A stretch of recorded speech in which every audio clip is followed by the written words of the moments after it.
Fala, rapaziada, tudo bem com vocês? Ótimo domingo pra todo mundo, espero que todo mundo aí esteja bem, que todo mundo tenha tido um bom sábado, né? Um sábado bom, um sábado legal, um sábado sapeca, não sei. Bom, vamos aqui começar os trabalhos desse domingão falando sobre a rodada de ontem, né? Tivemos uma rodada muito boa, a rodada que começou mais cedo, né? Coisa linda, rodadinha começando 2h30 da tarde, foi delícia, hein? Aí foi delícia. Vamos aqui passar então pelo que de melhor rolou ontem. Antes, cara, deixa o seu like rapidinho e se inscreve no canal, caso você não seja inscrito, porque isso ajuda muito o meu trabalho, fechou? Vamos lá, galera, vamos começar falando sobre a vitória do Sacramento Kings por 126-96 contra o Los Angeles Clippers, né, cara? O Kings atropelou o Clippers, essa é a grande verdade, né? Só no primeiro tempo, o Kings meteu 60-38, cara. Então, assim, a missão do Clippers pro segundo tempo era simplesmente impossível, porque o volume ofensivo de Sacramento foi absurdo, cara. No final, Kings conseguiu sua 12ª vitória e o Clippers a sua 11ª derrota. Cabe destacar o Domantas Sabonis, que finalizou o jogo com 24 pontos e 6 assistências. Tem jogado muito bem o Domantas Sabonis, né? Totalmente já adaptado ao sistema do Mike Brown, que tá fazendo um trabalho fantástico, diga-se de passagem, né?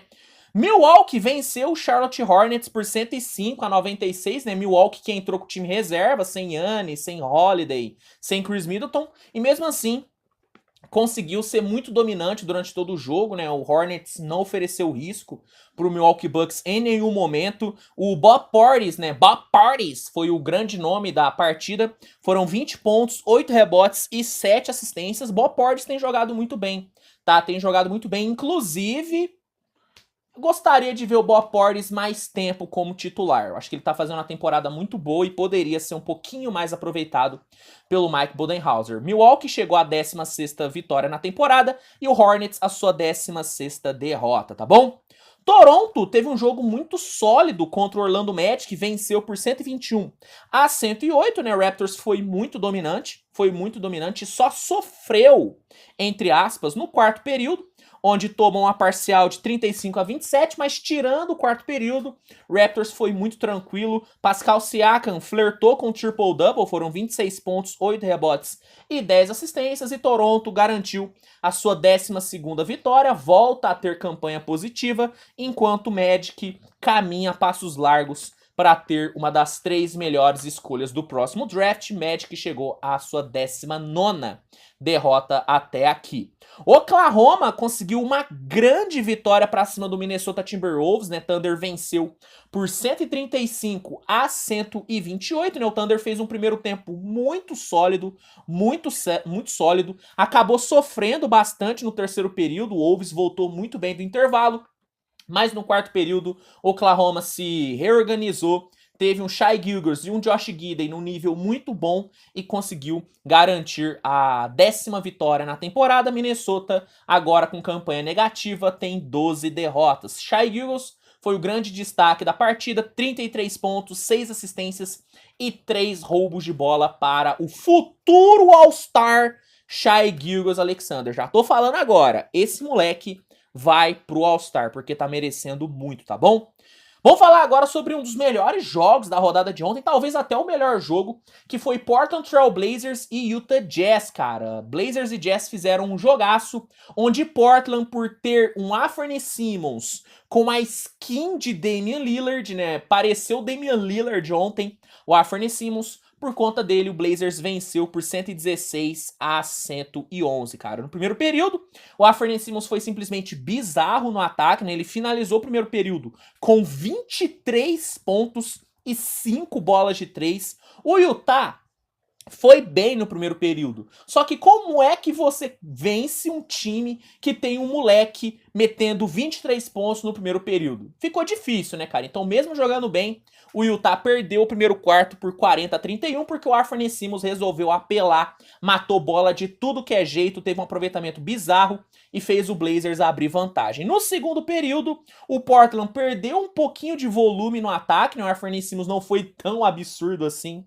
no segundo período, até porque seria muito cobrar o moleque meter 23 pontos também no segundo período. Portland perdeu um pouquinho de volume no ataque e o Utah deu uma melhoradinha. Se o Utah tivesse tido um aproveitamento melhor do perímetro no segundo período, provavelmente o Utah teria ido para o intervalo na frente, porque o Utah foi bem melhor do que o Blazers no segundo período. Mas, por conta da gordura que acumulou no primeiro quarto, Blazers foi para o intervalo na frente. Na volta do intervalo, o Utah deixou o jogo igual, tá? O Utah deixou o jogo igual, o Jordan Clarkson teve um volume incrível no ataque, foram 11 pontos para ele, e o Blazers só seguiu vivo, só seguiu na liderança por 2 pontos por conta do Anthony Simons, que meteu 10 pontos no terceiro período e manteve o Blazers vivo, porque se não fosse ele, o Utah teria assumido a liderança, até porque estava jogando com o apoio da torcida. E no quarto período, cara, o Utah botou uma pressão danada, empatou o jogo faltando 1 minuto, mas aí, né, a outra estrela do Portland Trail Blazers apareceu, né, o Anthony Simons não foi bem no quarto período, e aí Jerami Grant assumiu o comando no ataque, conseguiu meter 13 pontos e manteve o Blazers na liderança, conseguiu, na verdade, fazer o Blazers retomar a liderança no final e conservou a vantagem até o final do jogo. No final, Blazers conseguiu sua 12ª vitória e Utah a sua 12ª derrota. Destaques do jogo: Anthony Simons, 45 pontos pro moleque, jogou bola demais, cara. O que o Anthony Simons tá jogando nessa temporada é sacanagem, tá comendo a bola o moleque. Jerami Grant meteu 33 pontos e foi crucial para essa vitória. Pelo lado do Utah, que jogou bem, cabe destacar o Jordan Clarkson com 24 pontos. Jogou muito bem o Jordan Clarkson, tá bom? Vamos falar agora sobre Dallas Mavericks e New York Knicks, né? Um jogo onde o Knicks tinha tudo para vencer, só que acabou tomando um amasso no segundo tempo, né, cara? Primeiro tempo, o Knicks foi muito superior.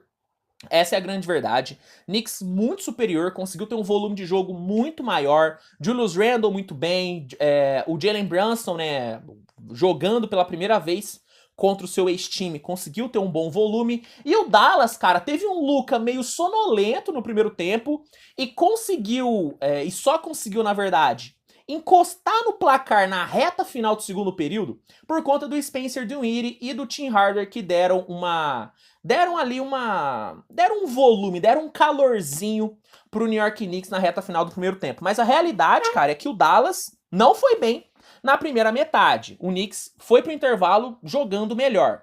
Só que aí o segundo tempo veio pra acabar com a esperança do New York Knicks de vencer. Essa é a grande verdade, porque no segundo tempo, meu amigo, no terceiro período em específico, o Dallas simplesmente atropelou o Knicks.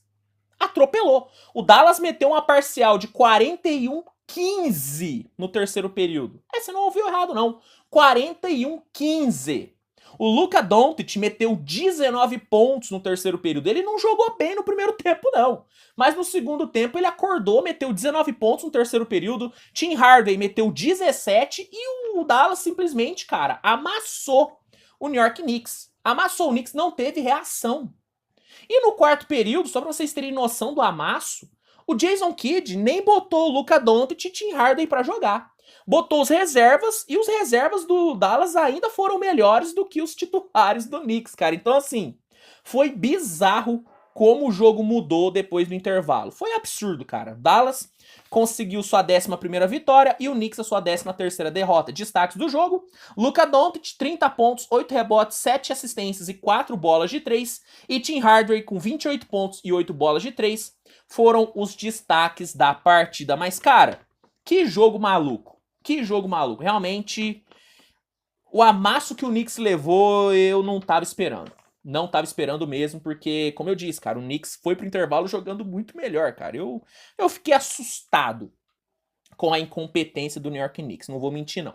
E pra fechar, vamos falar sobre Golden State Warriors e Houston Rockets, né? O Warriors conseguiu mais uma vitória, venceu o Houston por 120-101, graças a uma partida fenomenal dos novos Splash Brothers. Não dá pra chamar assim ainda, mas Andrew Wiggins e Stephen Curry deram uma de Splash Brothers e pegaram fogo no jogo de ontem. Os dois combinaram para 16 bolas de 3 e foram os grandes nomes dessa vitória, né, cara? Primeiro período, O Warriors teve um volume de jogo absurdo, né? O Curry fechou o primeiro quarto com 12 pontos e 3 bolas de 3. O Golden State meteu 7 bolas de 3 no primeiro período e conseguiu abrir uma bela vantagem, até porque o Houston não começou muito bem o jogo. No segundo período, o Houston deu uma melhorada, conseguiu atacar bem em transição. O Kevin Porter, inclusive, encaixou ótimos contra-ataques. Só que por ter um Andrew Wiggins e um Jordan Poole muito bem no segundo período, Golden State levou 16 pontos de vantagem para o intervalo. Na volta do intervalo, o Houston voltou melhor na defesa, conseguiu ser produtivo no ataque, só que o Golden State teve um Andrew Wiggins simplesmente bizarro. O Andrew Wiggins parecia que não ia errar nenhum arremesso no terceiro período, e graças ao Andrew Wiggins, o Warriors ainda foi com a bela vantagem para o quarto período, mas o Houston jogando bem. E o quarto período começou com o Houston assustando, né, cara? O Steve Kerr aparentemente se sentiu muito confortável depois do terceiro período e botou os reservas para começar o quarto, o que acabou gerando um desconforto para o Golden State, porque o Houston voltou bem, embalou uma run de 9-0 e conseguiu diminuir muito a vantagem do Golden State. E aí, aos 6 minutos de jogo, basicamente, o Steve Kerr botou Andrew Wiggins e Stephen Curry de volta, e aí os Splash Brothers improvisados, né, porque o Klay Thompson não jogou, continuaram dando show. O Curry, inclusive, matou bolas fantásticas, e o Warriors conseguiu a sua 13ª vitória na temporada. Já Houston, a sua 17ª derrota, né? Os destaques do jogo, não tem como fugir: Curry e Wiggins. Curry terminou com 30 pontos, 10 assistências e 8 bolas de 3. E Andrew Wiggins com 36 pontos e 8 bolas de 3. Andrew Wiggins ficou a uma bola de 3 de bater o seu career high. Jordan Poole também jogou muita bola, tá? Jordan Poole meteu 21 pontos e foi também um dos destaques. Se você quiser, inclusive, uma análise mais aprofundada desse jogo, tem vídeo no canal falando exclusivamente de Warriors e Houston, tá bom? Galera, esses foram os destaques da rodada de ontem. Quero saber sua opinião, o que você achou da rodada. Comenta aqui que eu quero saber. Se gostou do vídeo, bichão, deixa o seu like, se inscreve no canal para dar aquela ajuda no trabalho. Se quiser assistir todos os jogos dessa temporada, o NBA League Pass é a melhor opção. Se quiser testar por 7 dias grátis para ver se é bom mesmo, é só clicar no link que tá no primeiro comentário fixado e garantir já o seu League Pass. E é isso, tá bom? Grande abraço a todo mundo e a gente se vê no próximo vídeo. Tchau, tchau.